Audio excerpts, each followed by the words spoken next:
6:49 on TSN 690. Wow, it's late, huh? Welcome back to Game Points, final segment of the show. We're back on Sunday, 6 p.m. until 8 p.m. TSN Matthew on Twitter.com. GamePointsRadio.com is our blog.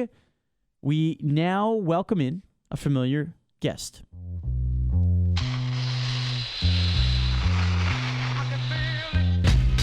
It's time once again for Game Points to bring in the expert.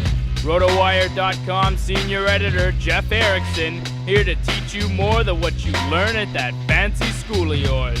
So take the crayons out of your ears, shut up, and listen good. Here is Jeff Erickson. Hey, Jeff, how you doing? I'm good, Matthew. Opening day is past us. Baseball has started. You know, we can stop drafting and actually watch our players play now. Jeff_Erickson on Twitter.com. If you want to have any questions answered by Jeff, you can certainly do that as well. He's pretty prompt out there. Jeff, where prior to tonight did you have Yu Darvish ranked, and does tonight change anything? I mean, he was in my top 10. That doesn't change anything. What the one thing I'm noticing is get your starters up against the Houston Astros. Matt Harrison has a career high in Ks on opening night, 9 strikeouts the first time, like 5 2/3. Now we see Darvish have like 14 strikeouts, I think, tonight. Yeah, I think that's the real takeaway from all of this here. I mean, Darvish is a great pitcher regardless. He was already good. I had him number 8 overall. And you notice we've had a lot of aces pitch well. Kershaw was great. Verlander was great. Strasburg didn't get the strikeouts, but he was excellent. Felix Hernandez threw a shutout in his first start. We've had a lot of great starts by our aces so far. All right, Jeff, let's go around the horn and look at some players. Let's start with a team that I haven't really followed all that much in the offseason in light of everything that blew up. That would be the Red Sox. I do love John Farrell, so I'm kind of happy he's back with them. And I watched a bit of Yankees Red Sox because that's what you do. You watch Yankees Red Sox. Everyone does that, or most people do on the East Coast. And I'm intrigued by Jackie Bradley Jr. Tell me about him. Right, a lot of people are. High pedigree draft pick. First-round draft pick by the Red Sox.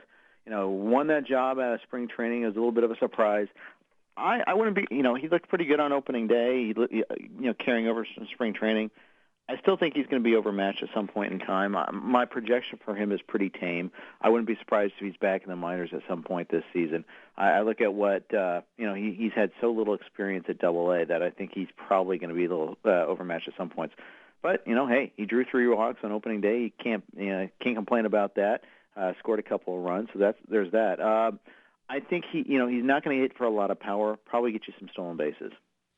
You know what I'm thinking, Jeff? I'm thinking of a guy who had a big pedigree, didn't do much with the Montreal Expos back in the day, a lot of speed.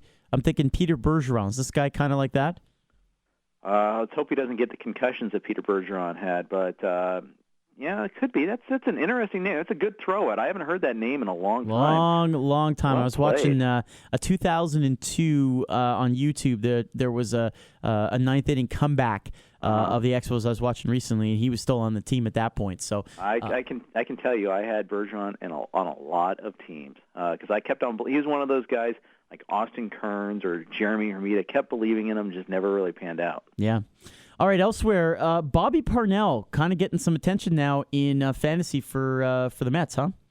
Yeah, it looks like he's going to be the closer for the rest of the year. It wouldn't be surprised even when Francisco comes back that Parnell holds the job. I think he's a better pitcher right now anyhow. And who knows? Even the worst teams are going to get you 30 to 35 save chances, and unless they're just so historically bad like the Astros look like they might be. All right, a guy who was 11-10 last year logged a good amount of innings. The ERA kind of high a little bit, but playing with a pretty darn good team. Your thoughts on Mike Minor? I love Mike Minor. Really good second half last year. Another former first-round pick. Really started to get it together, and I've been trying to own him in a lot of leagues. I'll be honest, though. I mean, it's a lot of other people like him too, so he's been priced up accordingly. So that's a tough thing. You think you've got a guy nailed, you think it's like, hey, it's your guy, and then you realize there's 4 other people in your league that are on him too, and you don't get that discount that you think you're going to get. Minor, of course, with the Atlanta Braves. All right, elsewhere, Jeff, Florida Marlins are in for a lean and tough year. Other than Giancarlo Stanton. Give me a name on that team that might put some power numbers up. Oh, I thought you were going to say fantasy value. Because we All could right, go with that. let's go. No, let's go your way. You're the expert. There is really no other power. Maybe when Logan Morrison gets off the DL in 2 months, he might be able to generate some power. But there really is so little power on that team. They're such a punch and Judy team. Juan Pierre is the other guy that could have some value with the stolen bases. Juan Pierre still playing? Really? He leads off. Someone thawed him out? Wow. Yeah, it's crazy, right? But here's the thing about him. He could lose a job in June when they have two prospects, Christian Yelich and Jake Marisnick. Marisnick they got in the fire sale trade with the Blue Jays. Yelich is a guy they drafted, and he's really had a big year last year. Was having a pretty big spring. Wouldn't be surprised if Yelich is ready by the midway point of the season, and he gets the call up. They have to figure out who's going to play where. Right now, center field's kind of open. They've got a platoon of Chris Coghlan and Justin Ruggiano. Ruggiano actually had a pretty nice breakout last year, but pretty bad split, lefty-righty split, so he's going to do most of his damage against lefties this year.